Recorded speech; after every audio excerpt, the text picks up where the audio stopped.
All right, friends, looking at some pipes here, and in particular, restoring some of the stems. So I've been working on a couple today.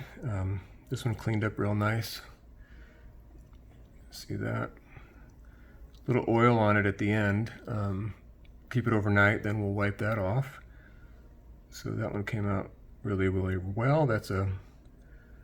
Who's this guy? Oh, sorry, that's made by Larson. Beautiful, handmade in Denmark. So it's a nice medium to short smoke. Like that one a lot. Just put that over here. Some more I'm working on over here. And this Stanwell right here came out really beautifully.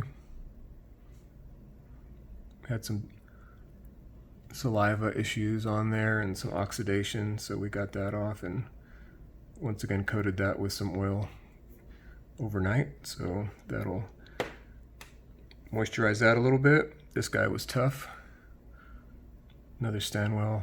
There's a little tooth mark in here, which I didn't expect to get out, which is okay. But all the oxidation's gone and we're shiny black again, which is cool. My Peterson just needed a little touch up. So one of my favorite pipes right there. But that stem is nice and clean. Love it, love it. All right, this last one is another Stanwell, and cleaned that off pretty well, and have a church warden stem to go with that. This guy was really greenish brown all the way up through here. That came out really pretty. So if you go online and look up restoring pipe stems, there's a lot of ideas out there, and I got some good ones from folks. And in the comments section of one of them, a guy said, hey, you know what I found was, instead of getting a buffer wheel out and ruining the shape of my of the mouthpiece and the stem, I just grabbed one of these things that my wife gets at the nail salon. This is, I'd like to know what grit of sandpaper this correlates to, but anyways, this is remove ridges, hardest, toughest grit, and then smooth the nail, higher number, smoother, and then shine the nail, which we're gonna replace with stem. So that's one tool we're gonna use, and then this Goddard's silver polish. If you've ever used that cloth, you'll know that this cloth does a remarkable job of removing tarnish, so that'll come into play today. And then I've got some oil. This is really, it's only pre-shave oil from the New York Shaving Company. It's got a thick texture to it, which I appreciate. So let me just walk you through this step. Periodically I might pause it so we don't make this video super long. But the first thing I'm gonna do to restore this guy, you guys can see how funky that is. It's been neglected for a while. So actually I'm just gonna put a little dot of oil on here. And the reason I'm doing that is because somehow it grabs onto this muck and dirt. And when I rub it down, here in a minute, wipe it off, it's gonna pick up the first layer of that loose crud. So this is just a micro fabric cloth that you wipe your glasses with. So I'm just gonna use this to initial pass, right? Get some of that funky grime off. That's some from saliva, you know, that oxidation comes from heat and light. You have to be careful to keep your pipes out of the bright sunlight or out of excessive heat. But this is a cool little pipe, I love it. Cheritons make London, England, Belvedere. This is a real nice short smoke, super light in the mouth. I don't have to worry much about it. Really enjoy that a lot. Probably use it most of all of them. Very practical. All right, so what you'll notice is, even with the grime off, you'll see a lot of the ridges cut in and some scratches and things of that nature. So we're gonna go ahead and start with the most coarse pass first. Take that, and I'm just gonna work on this just like this, okay? Not putting much pressure on it at all.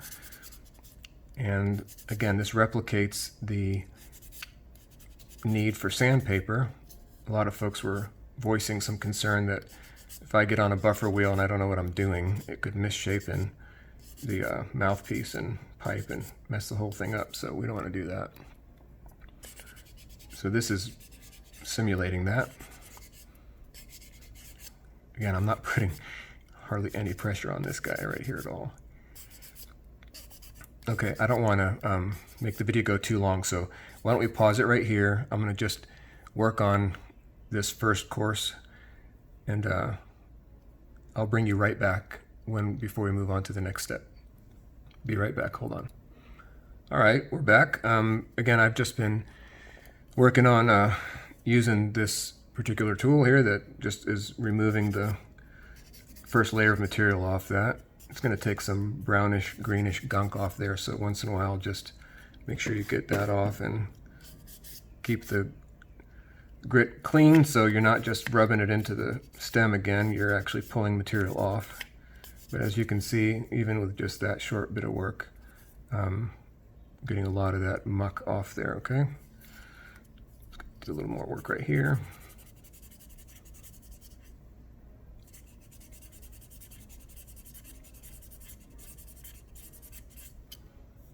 That mouthpiece is really cool. I like that. That's good in the teeth. All right, so that's the first go at it. And then we're gonna just go to a little bit of a higher grit. On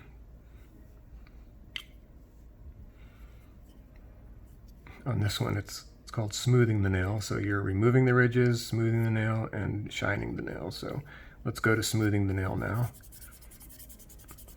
So some of the other tips that you get is to get a couple tablespoons of OxyClean powder, put it in some water, and then let the stem sit in it overnight. It kind of grabs and releases a lot of the dirt, grime. So I just skip that step entirely. I'll bet you this process would be a lot quicker if I did that overnight, but just in case you don't have OxyClean or you'd rather not do that, there's somebody in the comments of a particular site that mentioned this fingernail file as an option. So I found one and it worked pretty good. So you saw the other samples here I just showed you, so they come out really awesome. All right, so that's the, see how that's starting to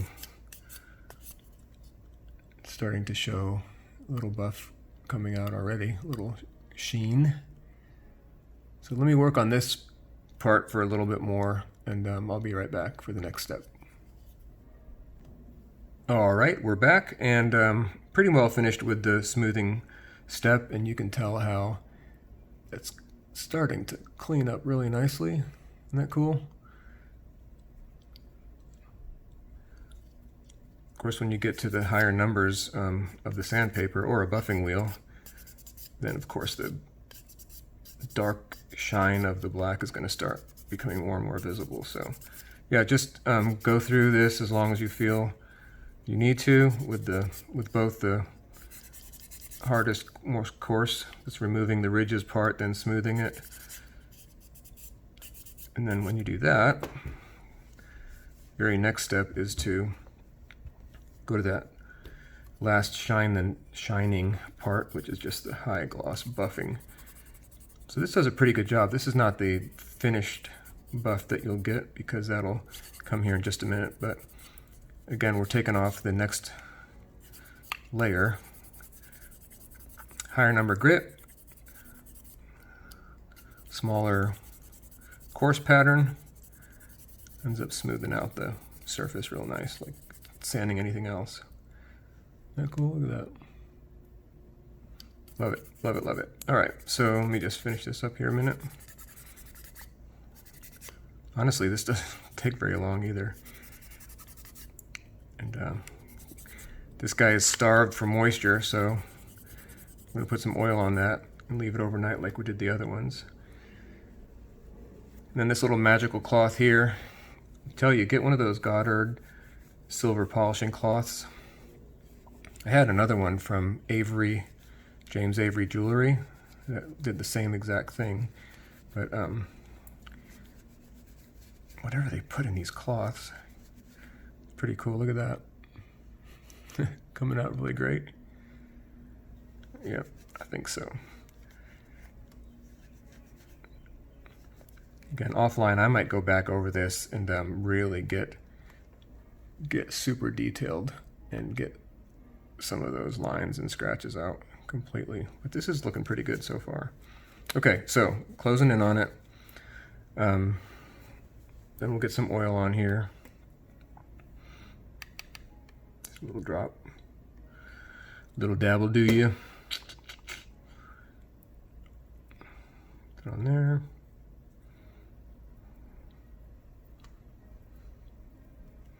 Actually, I'm going to take it right down. A little refreshing layer on the whole pipe. So some people will leave this overnight, then wipe it off next day. Others actually will just leave the oil on until they need to smoke their pipe again. So they'll wipe it down right before they load and smoke their pipe. So this is pretty cool.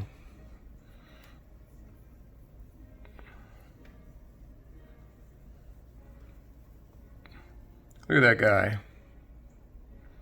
Super clean, really pretty.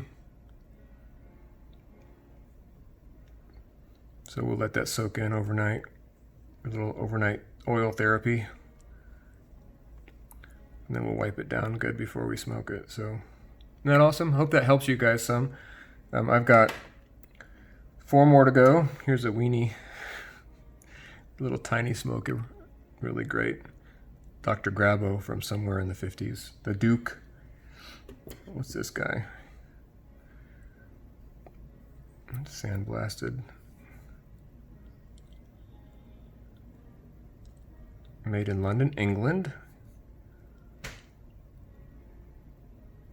Oh my gosh, I can hardly read it, guys. I'm sorry. I'd have to take a picture and and blow that up so I can see what it is. But I'm going to work on these next, kind of what they start with. A couple teeth marks, some saliva, some oxidation. So yeah, it's going to be great. And this guy was fun to do with you guys right now. And that'll take care of it. Of course, the good thing to do is when you're done smoking, actually wipe it all down right after you're done if you can. Put a little oil on it and leave that oil on there. Some people use chapstick. Other things like that, just to keep a coat on there of something that has a little bit like a Vaseline effect to it, some oil. All right, cool. Well, be well, take care, hope that's helpful, and I'm going to get on with this next one. Stay safe. Till next time, bye-bye.